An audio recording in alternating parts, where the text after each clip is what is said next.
कहानी के शुरू में हम एक आदमी को देखते हैं। अपने चेहरे को ढका हुआ था और एक आदमी को बांधा हुआ था। वो अपनी बंदूक की गोलियां निकालकर उस आदमी की जेब में डाल देता है और बंदूक अपने पास रख लेता है। फिर उस आदमी के सीने पर एक चीप डिवाइस लगाता है जिसके रिमोट को भी उसने अपने पास रख लिया था। उस आदमी से कहता है कि तुमने मेरे लिए कोई रास्ता नहीं छोड़ा। उसको चाकू से जख्मी करके वहाँ से चला जाता है। हम उसकी डिवाइस पर एक चीप मैसेज और उसके चीखने चिल्लाने की आवाजों को सुनते हैं। इसके बाद सीन शिफ्ट होता है कुछ दोस्तों पर जो अपनी पढ़ाई पूरी करके जंगल में कैंपिंग करने आए हुए थे।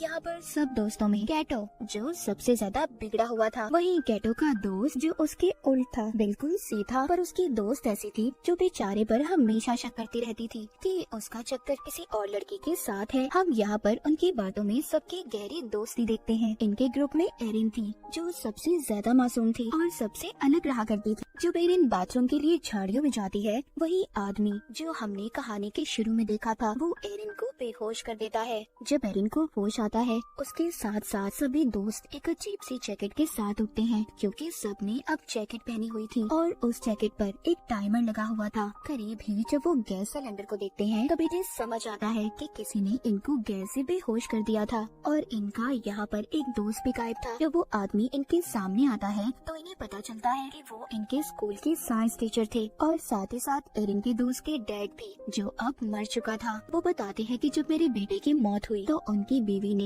इस सदमे से अपनी जान ले ली जिस वजह से उन्होंने अपनी फैमिली को खो दिया। अब उन्हें ऐसा लगता था कि कहीं न कहीं इन दोस्तों में से ही कोई कातिल है जिसने मेरे बेटे को मारा होगा। वो कहते हैं आज तो तुम्हारी दोस्ती का इम्तिहान है। वो जैसे ही अपने हाथ में लिए रिमोट को दबाते हैं सबकी जैकेटों पर लगी हुई डिवाइसेस ऑन हो जाती हैं। आज तो टेस्ट में सिर्फ वही बचेगा जिसके पास सबसे ज्यादा वक्त होगा। इसके बाद वो अपने आप को ही गोली मार लेते हैं। ये देखकर सब काफी ज्यादा डर जाते हैं। अपनी अपनी जैकेट्स को निकालने की कोशिश कर रहे थे पर वो निकलने का नाम नहीं ले रही थी। उन्हें समझ नहीं आ रही थी कि आखिर टाइम की खत्म होते ही होगा क्या। वो देखते हैं किसी के डिवाइस में बहुत ज्यादा टाइम था और किसी के पास बहुत कम। उनकी सबसे बड़ी परेशानी ये थी कि दूर दूर तक उनके लिए कोई मदद नहीं थी और इनके टीचर ने सबके फोन्स को भी तोड़ दिया था। अब उन्हें समझ नहीं आती कि वो सच में एक बड़ी मुसीबत में है। एक दूसरे से लड़ने लगते हैं पर अभी भी कुछ को ये मजाक लग रहा था। जब ये आगे जाते हैं तो इनको अपना दोस्त बॉबी मिलता है जो एक पेड़ से लटका हुआ था। बॉबी की दोस्त उसको आजाद करने के लिए आगे बढ़ने वाली थी। तभी दूसरी दोस्त कहती है हो सकता है ये चाल बॉबी की हो हमें यहाँ पर फंसाने की, क्योंकि इसने ही हमें यहाँ पर बुलाया था।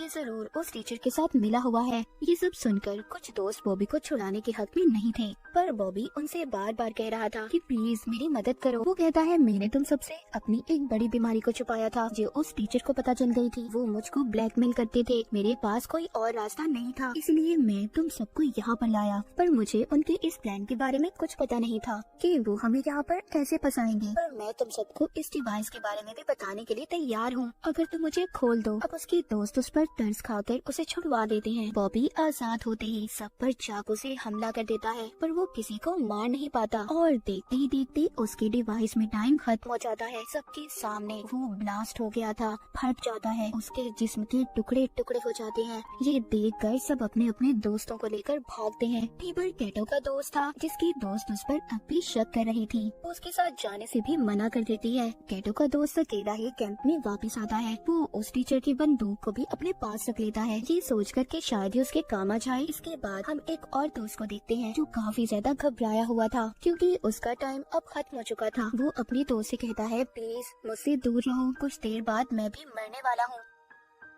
पर तभी जब इसकी एक और दोस्त इनके पास आ रही थी तो ये गलती से उस पर फ्लैशलाइट से हमला कर देता है जिससे फौरन ही उस लड़की की जान चली गई थी। पर होता कुछ ऐसा है कि उस लड़की के पास जो टाइम बचा था वो सारा इस लड़के को मिल गया था। वो बहुत परेशान हो गया था। इनकी एक सही दोस्त कहती है जिसको अब सब कुछ समझ आ गया था हमारे डिवाइसेस में कुछ ऐसे सेंसर्स हैं जो इंसान मारेगा तो उसका सारा वक्त दूसरे इंसान को मिल जाएगा, बिल्कुल पबजी की तरह। हथियारों की बजाय बचा हुआ वक्त दूसरे इंसान को ट्रांसफर हो जाएगा। उस टीचर ने जानबूझकर ये सब किया था कि सब एक दूसरे की जान ले सके, अपनी जान बचाने के लिए। सब सुनने के बाद सारे दोस्त एक दूसरे के दुश्मन बन गए थे, क्योंकि सबको अपनी जान प्यारी थी। दूर खड़ी एक दोस्त भी इनकी सारी बातें सुन रही थी, जो थोड़ी पागल थी। उसके चेहरे पर उसकी नीयत साफ नजर आ रही थी, क्योंकि उसका टाइम जो खत्म होने वाला था। वो एक लकड़ी का टुकड़ा उठाकर सब पर वार करने लगती है, पर सभी वहाँ से भाग गए थे। अब यहाँ पर नजर आता है सब दोस्तों का असली चेहरा। सभी एक दूसरे की जान के दुश्मन बन चुके थे। दो दोस्त जल्दी से दोबारा कैंप की तरफ भागते हैं, क्योंकि उनके पास अभी भी एक फोन था जो वो कैंप में ही छोड़ आए थे, मगर उसमें भी सिग्नल नहीं थे। इसलिए ये फोन को लेकर ऊंचाई की तरफ भागते हैं। उधर एरिन को कैटो का दोस्त अपना पार्टनर बन जाने का कहता है और दोनों आगे मदद के लिए निकल पड़ते हैं। उधर दूसरी तरफ इनकी एक और दोस्त जो अपने शिकार के तलाश में थी, क्योंकि उसका टाइम खत्म होने वाला था। जब ये कैटो को अपने पास आते हुए देखती है तो उस पर हमला कर देती है। पर चालाक कैटो अपनी जान बचाने के लिए उस लड़के से कहता है, तुम कहती थी ना कि मेरा दोस्त तुम्हें धोखा दे रहा है, उसका चक्कर किसी और लड़के के साथ था। हाँ, वो कोई और नहीं बल्कि तुम्हारी बेस्ट फ्रेंड है, जो मुझे उसके फोन से पता चला। उस पागल लड़की को एक और मौका मिल गया था किसी की जान लेने का। ये अपनी ही दोस्त के ऊपर चाकू से हमला कर देती है, पर वो दोस्त एक ही झटके में उसके ऊपर वार करके उसी को मार देती है। अब उस लड़की को भी गेम की समझ आ चुकी थी कि भले कैटो ने उसे मरवाने की कोशिश की, पर यही रास्ता है इस गेम में सरवाइव करने का, जिंदा रहने का। वो कैटो के साथ मिलकर टीम बना लेती है और दोनों सबका शिकार करने का प्लान बनाते हैं। उधर दूसरी तरफ जिन दोस्तों को फोन मिला था, अब वो लड़की अपने डैड को फोन करती है जो पुलिस ऑफिसर थे, पर उसकी कॉल नहीं लग रही थी। अब उसको शक होने लगा था कि कहीं उसके डैड भी किसी मुसीबत में ना हो। जब वो जीपीएस से लोकेशन पता करते हैं तो उससे पता चलता है कि उनके डैड कहीं आसपास ही थे। उधर दूसरी तरफ एरिन और उसके दोस्त को चलते हुए टीचर का वही शिकार मिलता है जो हमने कहानी के शुरू में देखा था, जिस आदमी को बांधकर उसने रखा हुआ था। ये आदमी कोई और नहीं बल्कि उस लड़की के डैड थे जो अपने डैड को कॉल कर रही थी। साइंस टीचर ये सब इनके साथ इसलिए कर रहा था, उसको अब भी ऐसा लगता था कि उसका बेटा किसी नशे से नहीं मरा बल्कि उसे जानबूझकर मारा गया है, और ये सब इन दोस्तों की पार्टी में हुआ था। उस लड़की के डैड को इसलिए मारा क्योंकि बिना छानबीन किए उन्होंने उसके बेटे के केस को बंद कर दिया था। यानी कि सच ये था कि इन्हीं के बीच में कोई कातिल है। उधर ही एरिन के दोस्त को बुलेट्स गोलियां भी मिलती हैं, जिसको उठाकर ये अपने पास रख लेता है। इनकी दोस्त के डैड मरने ही वाले थे, तभी एरिन का दोस्त बंदूक में गोलियां डालकर उन्हें मार देता है। एरिन को यकीन नहीं हो रहा था कि उसका दोस्त इतना बेदर्द हो सकता है। वो उसको समझाता है कि सब मैंने तुम्हारे लिए किया, क्योंकि वो ज्यादा देर जिंदा नहीं रहते, वो मरने ही वाले थे और उनको मारने से कम जो उनका बचा हुआ वक्त है वो तुम्हें मिल गया। एरिन का दोस्त उसको बंदूक देकर कहता है, तुम इससे खुद को महफूज कर सकती हो, ये तुम्हारी हिफाजत के लिए है, क्योंकि जीने का हक है तुम्हें। और खुद वो कैटो की तलाश में निकल पड़ता है, क्योंकि उसे ऐसा लग रहा था कि साइंस टीचर के बेटे उनके दोस्त का कातिल कैटो है, क्योंकि उस दिन पार्टी में वो नशे वाली दवाई वही लाया था।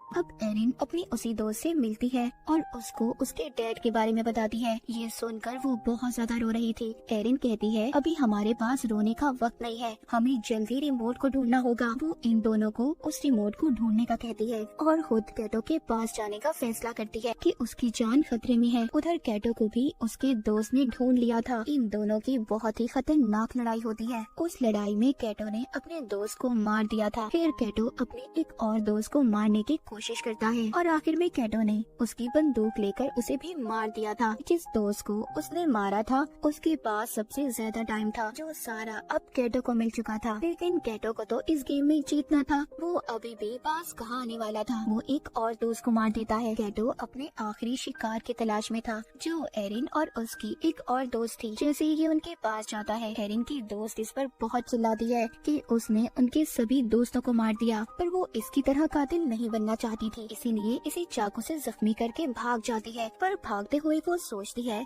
कि अगर कैटो भी मर गया फिर भी तो इस गेम में एक ही बचेगा, इसीलिए वो अब एरिन को मारने की कोशिश करती है और उसकी तरफ बंदूक कर लेती है। यहाँ पर कहानी का सच तो कुछ और था। एरिन की दोस्त उसको बताती है, उस लड़के से मुझे बहुत नफरत थी, वो स्कूल में हमेशा मेरे से ज्यादा नंबर लेता था और उसकी वजह से मुझे स्कॉलरशिप भी नहीं मिली। उस दिन मैंने उसकी ड्रिंक में दवाई मिलाई थी, पर मैं ये नहीं जानती थी कि वो सच में मर जाएगा और मैंने ही अपने डैड से कहकर उसके केस को बंद करवा दिया। वो एरिन को बंदूक देकर कहती है, मुझे मार दो, जिंदा रहने का हक सिर्फ तुम्हें है। पर एरिन ऐसा करना नहीं चाहती थी। तभी पीछे से कैटो आ जाता है और एरिन की दोस्त पर हमला करके उसे मार देता है। एरिन की दोस्त की जान उसकी गोद में निकलती है। कैटो के पास एरिन से कम वक्त था और अगर उसे जिंदा रहना था तो उसे जल्द ही एरिन की जान लेनी होगी। लेकिन वो यहाँ पर ये भी जानता था कि एरिन के अंदर इतनी हिम्मत नहीं है। बार बार वो एरिन को गोली चलाने पर उकसा रहा था। एरिन बहुत सोचती है पर उसे नहीं मारती। उसकी टांगों पर गोली मार के उसकी डिवाइस के हवाले छोड़ देती है। आखिर में कैटो भी ब्लास्ट होकर मर जाता है और एरिन इस गेम की विनर बन चुकी थी। उसने इस गेम को जीत लिया था। वो डिवाइस भी खुद ब खुद बंद हो जाती है। थोड़ी देर बाद सुबह हो गई थी। एरिन जंगल से बाहर निकलती है। उसको एक आदमी मिलता है जो अपनी गाड़ी पर था, पर एरिन का ऐसा हाल देखकर वो मदद करने से इनकार कर देता है। कहानी के आखिर में